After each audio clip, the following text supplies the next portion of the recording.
د کهانې په شروعات کې مونږه یو سینټي نومي هلک وینو. د هغه زندګي ډېره ګډوډه روانه وه. د ده واده شوی ژوند په ختمېدو و، ځکه چې د هغه ښځې د ده نه طلاق اخیستو والا و. سینټي باندې یو ورځ د ډیوټۍ ناوخته شي، په دې وجه هغه د نوکرۍ نه هم وویستلی شي. د تلو نه مخکې بوس په هغه باندې بدروم صفا کړي او بیا یې ډېر په بېعزتۍ کور ته ولېږي. هغه د خپلې زندګۍ نه ډېر زیات تنګ شي. یوه ورځ سینټي په ګاډي کې یو ځای ته روان وي. په لاره دته پټرول ختم شي. څه پتیکو هغه ګاډي پمپ ته ورسوي او هلته د ده ملاقات د خپل زوړ ملګري پیټرو سره وشي. سینټي په خبرو کې هغه ته وایي چې زموږ کورني معاملات طلاق ته رسېدلي دي. وروسته هغه چې د وکیل سره میلاو شي نو ده ته ووایي چې د طلاق نه وروسته به ستاسو جایداد نیم نیم تقسیمولی شي. مایت یې زر تر زره طلاق غوښتل.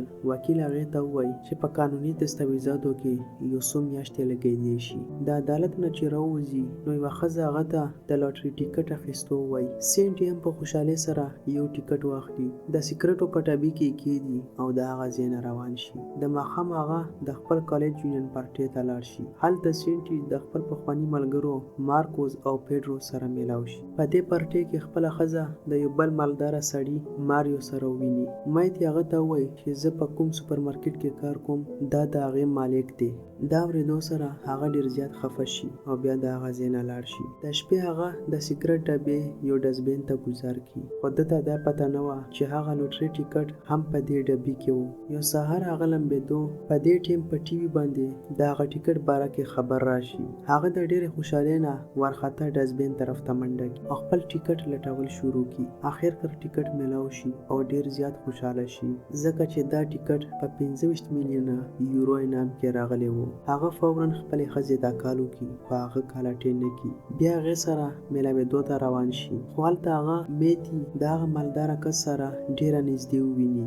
زړه یې ډېر سخت خفه شي او د هغه ځای نه غلی روان شي. څه وخت پس د ټیکټ انعام اخیستلو لپاره بینک ته لاړ شي. هلته سینټي دومره ګبراو شي چې د بینک نه بهر راوتښتي. د بینک منیجر په هغه پسې وروستو د ده ګاډي ته راشي، خو سینټي ونه درېږي او د هغه ځای نه روان شي. په لاره چې هغه وروسته وګوري نو وویني چې د بینک منیجر په ګاډي کې وروسته ناست دی او سینټي ته د دې پیسو صحیح استعمال وښایي. د روټۍ په دوران منیجر د هغه نه د خاندان باره کې تپوس وکړي. سینټي جواب ورکړي چې زه او زما د ښځې ترمنځ طلاق کېدو والا دي. منیجر ورته ووایي چې که د طلاق نه مخکې د دې لوټرۍ شاته پته ولګېده نو د طلاق نه پس به دا پیسې خپلې ښځې ته نیمې ورکړي.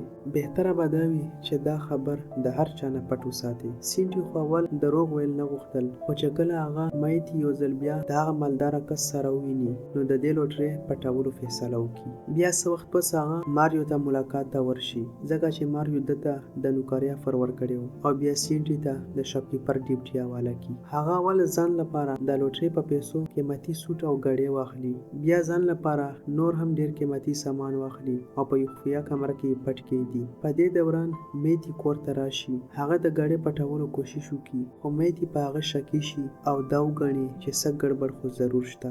د ماښام هغه یو ښکلي او غټ 5 سټار هوټل ته لاړ شي. هلته هغه د یو کریسټینا نومې ښکلې جینۍ په نظر راشي. دواړه یو بل ته په سترګو کې مسکا وکړي. سهار چې سینټي راپاڅي نو د کار پرې ډېر ناوخته شوي وي. هغه په منډه سوپرمارکېټ ته لاړ شي او د خپل سینیر تانیا نه د ناوخته راتګ معافي وغواړي. میتي ده ته راشي او د هغه نه د شپې په باره کې پوچھتاچ شروع کړي. په دې دوران ماریو هم راشي او د هغه بېعزته کول شروع کړي، ځکه چې لیټ راغلی و.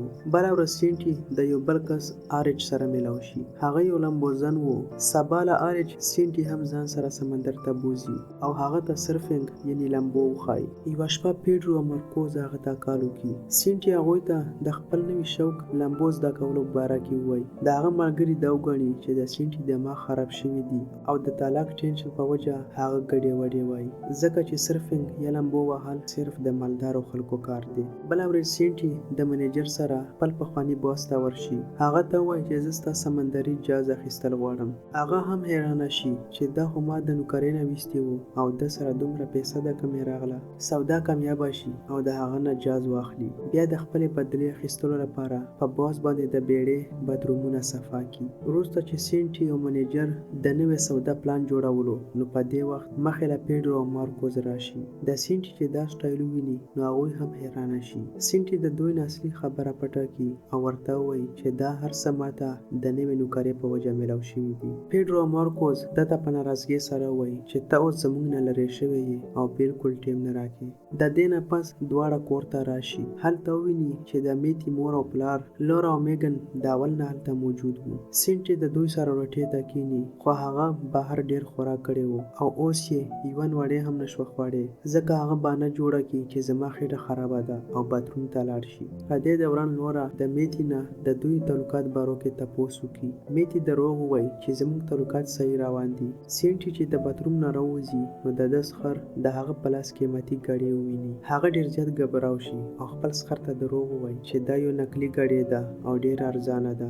د سخر دا ګاډۍ ډیره زیاته خوښه شي او بیا سینټي ته څه پیسې ورکړي چې داسې ګاډۍ یوه ماله هم راوړه. د میتي او سینټي منځ کې بحث شروع شي. سینټي په غوسه کې د هغې مور او پلار ته صفا ووایي چې زموږ په منځ کې تعلقات خراب دي او خبره طلاق ته رسېدلې ده. سینټي هوټل ته راشي او هلته وویني چې د ده ملګرو ډیر په خوشحالۍ سره شراب څښل. هغه ته خپل ځان ډیر یوازې ولیدی شي. د سینټي سره اوس کروڑونه روپۍ وي خو د ده په دې خوشحالو کې د شاملېدو والا څوک هم نه و. بیا منیجر ته کال وکړي او هغه ته یو سیکرټ پلان ووایي چې د دې سره به د هغه د ملګرو زندگی هم بدله شي. یو سحر پیډرو په خپل کار کې لګیا وي. په دې ټیم یو انجینیر راشي او د ده د کار ډیر زیات تعریف وکړي. هغه په ډیره خوشحالۍ سره مارکوس ته راشي او ورته ووایي چې ماته د ماډلینګ یو ډیر غټ آفر میلاو شوی دی. په دې وخت سینټي هم راشي او په خاموشۍ سره په یو کونج کې کینی. مارکوس او پیډرو هغه ځان ته راوغواړي او ده ته هم ډیر په جذبې سره د ماډلینګ آفر باره کې ووایي. خو د سینټي په مخ څه حیراني رانه شي ځکه چې دا ټوله لوبه هم د شروع کړې وه او دا آفر د هغه جینۍ په ذریعه سینټي ورکړی و. وروسته چې مارکوس خپل کور ته لاړ شي نو خپلو بچو سره ډیر خفه کینی. په دې وخت د هغه ښځه راشي او ده ته یو حیرانکونه خوشخبري واوري. ورته وایي چې ستا یو لرې خپلوان ستا دپاره د کروڑونو جایداد پریښی دی.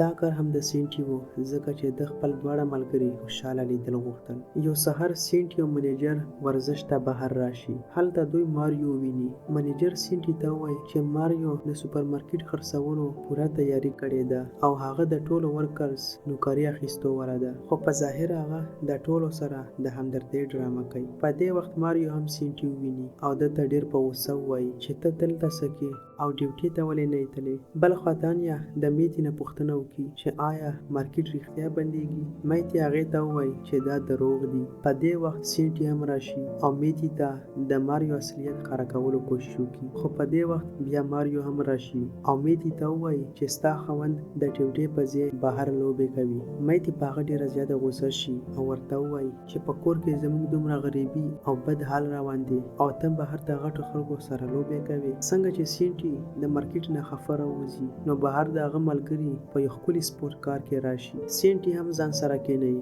او په یو ښکلي سیر روان شي. په لاره سینټي مارکوس ته ووایي چې ته دومره فضول خرچي ولې کې په دې پیسو باندې خپل کورني مسایل ولې نه ختمې. مارکوس ډیر زیات په غوسه شي او ده ته ووایي چې دا زما د مرضیې پیسې دي او زه به یې په خپله خوښه خرچ کوم. د سینټي هم صبر ختم شي او ده ته ووایي چې دا هر څه زما دي او هم ما په پټه طریقه تا ته درکړي دي چې ته خپل کورني حالات ټیک کړي. مارکوس د هغه په خبره بالکل یقین ونه کړي. په دې کې ناڅاپه د هغه نه ډریونګ خطا شي او ګاډۍ د یو غټ کمر نه لاندې سمندر ته ګذار شي. مارک د هغوی سترګو ته تیر شي او بیا سینټي دوی ته د لوټرۍ ټیکټ په باره کې ټول حقیقت ووایي. خوشقسمتۍ نه دوی صحیح سلامت د سمندر نه بهر راوځي. بله ورځ چې مایتي ته د ماریو کال راشي نو سینټي ډیر زیات وسوځي. بیا هغه هم د درد ختمولو لپاره کریسټینا ته کال وکړي. په دې شپه مایتي د ماریو سره هوټل ته لاړه شي او سینټي د کریسټینا سره بهر ووځي. خو حقیقت دا و چې د دواړو هم په دې ملاقاتونو کې زړه نه و خوشحال. څه وخت پس چې دواړه په یو ټیم کور ته راشي نو دواړه د یو بل سوځولو لپاره د دې نوي ملګرو سره خوشحالي ماناو کړي خو دا نوې رشتې د دروغو نه ډکې وي. بله ورځ ماریو مایتي ته کال وکړي او سوپرمارکیټ کې یو میټینګ راوغواړي. ټولو ته صفا ووایي چې دا مارکیټ اوس د همیش لپاره د بندېدو والا دی. بیا ټول ورکرز ته دروغ ووایي چې ما د دې مارکیټ بچاولو ډیر کوشش وکړو خو زه کامیاب نشوم. دا اورېدو سره مایک د ډیره زیاته خفه شي ځکه چې د هغې نوکري اوس د ختمېدو واله وه. د میتي دا حالت لیدو سره سینټي هم خفه شي او بیا د هغې د درد کمېدو لپاره د کور نه بهر د خوراک انویټیشن ورکړي. میتي چې کور ته راشي نو وویني چې سینټي د هغې کور ډیر ښکلی جوړ کړی و او ورسره یې د هغې د خوښې روټۍ هم تیاره کړې وه. په خبرو کې سینټي هغې ته ډیر په خفګان وویل چې زما یقین نه راځي زموږ رشته ختمېدو واله ده او موږ په رښتیا د یو بل نه طلاق اخلو. دا اورېدو سره د میتي زړه هم خفه شي او د خپلو غلطو احساس ورته وشي. بیا دواړه د یو بل نه د خپلو غلطو معافي وغواړي او هم په دې وخت د دواړو ترمنځ پخوانۍ مینه یو ځل بیا شروع شي. د دې خوشحالۍ په موقع سینټي هغې ته د لوټري ټیکټ په باره کې ووایي او د میتي په هغه لږ هم یقین رانشي او دا وګڼي چې سینټي ما سره ټوکې کوي. هغه په غوسې سره پاسي او بهر راوځي. بیا سینټي هغه ځان سره خپل سیکرټ روم ته راولي او دې ته ټول هغه قیمتي سامان وښایي کوم چې سینټي د ټول نه پټ ساتلی و. میتي چې دا وویني نو حیرانه پاتې شي او بیا د هغه نه د دې راز پټولو وجه وغواړي خو بیا سینټي ډیر په چالاکۍ سره دا بحث ختم. بله ورځ سینټي بینک منیجر ته کال وکړي د هغه ټول حساب کتاب برابر کړي پیسې ورکړي او د همیشه لپاره هغه سره تعلقات ختم کړي. بلخوا د میتي ملګری لورین هغې ته د سینټي خلاف خبرې شروع کړي او ورته ووایي چې د هغه خلاف به موږ قانوني کاروایي وکړو او د لوټرۍ نیمې پیسې به تا ته میلاو شي. څنګه چې میتي خپل بینک اکاونټ چیک کړي نو د خپو لاندې ځمکه یې ودښتې ځکه چې سینټي بغیر د څه دباو نه د لوټرۍ نیمې پیسې د مخکې نه هغې ته سینډ کړې وې. په دې وخت یو کس هغې ته د طلاق اخري کاغذات هم راوړي. ډیره زیاته خفه شي ځکه چې د هغې په زړه کې د سینټي لپاره اوس هم ډیره زیاته مینه وه. بیا هغې ته کال راشي او ورته ووایي چې بند شوی سوپر مارکیټ یو ځل بیا کولاو شو. میتي چې هلته ورسېد نو د هغې ملګرې تانیا هغې ته یو بله حیرانوونکې خبره وکړي چې یو نامعلومه کس پوره سوپر مارکیټ واخیستو او موږ ټولو ته خپلې نوکرۍ یو ځل بیا میلاو شوې. میتي دا خوشحالي شریکولو لپاره د ماریو کور ته راشي. هلته هغې ته پته ولګي چې دا هماغه یو غدار دی کوم چې په پټه د دې مارکیټ خرڅولو کوششونه کول. په دې وخت هلته بینک منیجر هم راشي ټولو ته اعلان وکړي چې ماریو به د خپلې بېمنۍ په وجه د نوکرۍ نه لرې کړل شي او بیا ټولو ته یو بله حیرانکونه خبره وکړي چې د نن نه پس به د دې سوپر مارکیټ مشره میتي وي. د هغې زړه د خوشحالۍ نه په درزا شي او د سینټي لټون لپاره بهر راوځي. سینټي د دې خر پرېښودو لپاره ایرپورټ ته راغلی وي. میتي د هغه په تلاش کې ایرپورټ ته راشي او بیا د ډیرو مشکلاتو نه پس سینټي هغې ته په نظر راشي. څنګه چې هغه ته ورسي نو اول په مخ یو څپېړه ورکړي بیا ورته وایي چې چېرته روان وې زه دې په ځای پرېښی وم ستا نه بغیر به زما څه کېدل او بیا یو بل ته د مینې ډکه غاړه ورکړي. دې سره د دوی ترمنځ ټولې پخوانۍ کیسې ختم شي او د دې کروڑونو دولت سره یو نوې خوشحاله زندگی شروع کړي. همدې سره دا فلم ختم شي. که ویډیو مو خوښه شوې وي نو لایک کړئ او چینل ضرور سبسکرایب کړئ.